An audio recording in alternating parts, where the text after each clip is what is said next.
तेनालीराम की कहानी। एक जादूगर का घमंड। एक बार राजा कृष्णदेव राय के दरबार में एक जादूगर आया। उसने बहुत देर तक हैरतअंगेज जादू करतब दिखाकर पूरे दरबार का मनोरंजन किया। फिर जाते समय राजा से ढेर सारे उपहार लेकर अपनी कला के घमंड में सबको चुनौती दे डाली। क्या कोई व्यक्ति मेरे जैसे अद्भुत करतब दिखा सकता है? क्या कोई मुझे यहाँ टक्कर दे सकता है?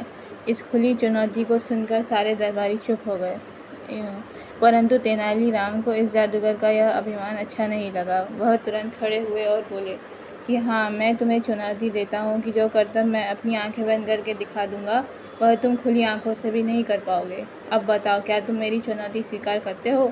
जादूगर अपने अहम में अंधा था। उसने तुरंत इस चुनौती को स्वीकार कर लिया। तेनालीराम ने रसोइये को बुलाकर उसके साथ मिर्ची का पाउडर मंगवाया।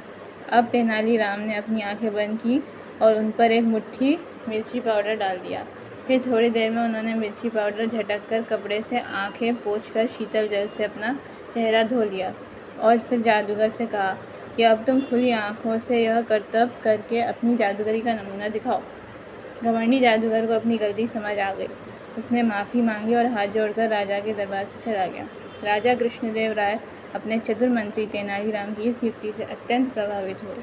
उन्होंने तुरंत तेनालीराम को पुरस्कार देकर सम्मानित किया और राज्य की इज्जत का रखने के लिए धन्यवाद दिया। धन्यवाद।